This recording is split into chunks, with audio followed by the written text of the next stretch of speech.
A gente vai ter que trabalhar questões no mundo da segurança do alimento. Tá? Portanto, a gente vai ter que olhar os 3 S. O S da sustentabilidade, que é o tradicional, e o S da saúde humana e o S da sanidade animal. Eu acho que esse vai ser talvez o grande paradigma que virá com a Covid e que nós vamos ter que trabalhar muito. Nós somos hoje o maior fornecedor de produtos agrícolas para a China, o primeiro importador, o primeiro país que consegue exportar lá para a China nesse momento. Somos o número 1 lá do Oriente Médio, que é uma região que não tem recursos naturais. Somos importantes na África. Então, não dá para imaginar que regiões que são deficitárias em alimentos consigam produzir elas próprias, porque elas não têm hoje tecnologia e recursos naturais para isso. Eu acho que o comércio é absolutamente necessário para oferecer alternativas de segurança alimentar à população, efetivamente. A estimativa que a FAO faz através do World Food Program é que o número de pessoas extremamente desnutridas, que hoje é 130 milhões de pessoas, pode passar para 260 milhões de pessoas após a Covid, por problemas de suprimento de cadeias de valor. É extremamente grave essa situação e isso depende de mercados abertos.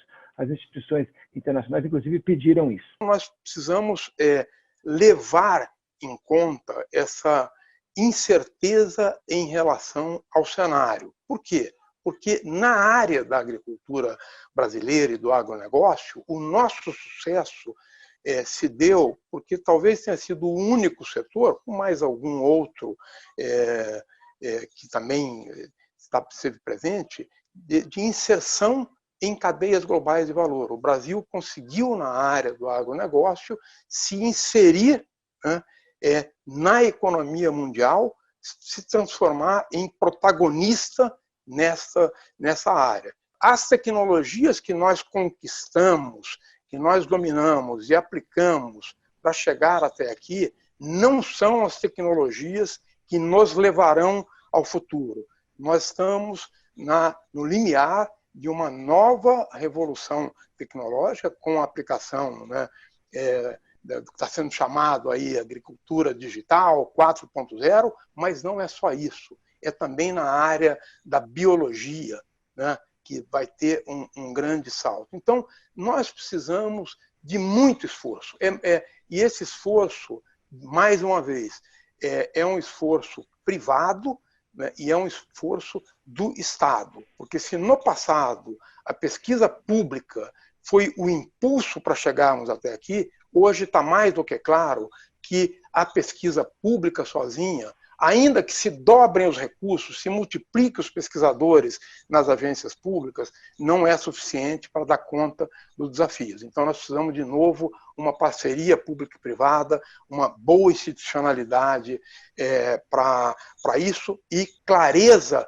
em relação aos objetivos. Então, esse é um ponto que me preocupa muito em relação ao futuro. A pandemia deve intensificar a adoção de rastreabilidade, normas técnicas, sanitárias e fitossanitárias mais restritas também, com um olhar sempre à segurança do alimento, ou seja, como os alimentos são produzidos, quais as práticas de produção são adotadas. À medida que a atual crise vai se aprofundando, a gente começa a aprender mais, né, sobre essas e outras doenças. Por conta da pandemia, chama a atenção que os surtos de doenças infecciosas estão ocorrendo com muito mais frequência do que ocorria no passado. Um estudo da Universidade de Minnesota mostrou que de 1940 até 2019, a origem de mais de 25% de todas as doenças e mais de 50% das doenças infecciosas causadas por germes que se espalham de animais para as pessoas tinham origens na agricultura.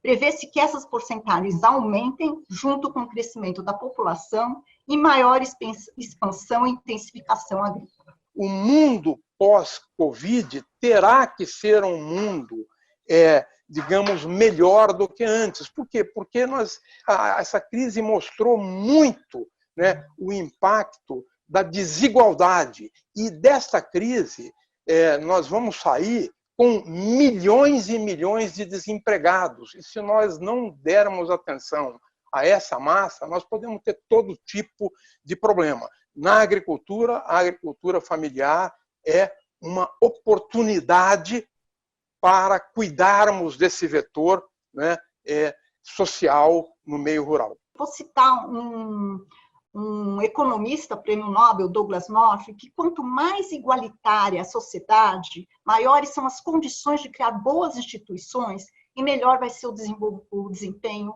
de um determinado país, de uma determinada sociedade. Então, assim, o que eu queria deixar um pouco aqui é que essas instituições, elas têm que ser fortes, mas elas têm que ser criadas a partir da sua base, ou seja, ela tem que ser mais igualitária. E eu acho que com isso a gente integra assim, uma unidade familiar com produção maior, porque tem escala. Eu acho que a gente tem que lidar com essas questões visando o futuro com sustentabilidade.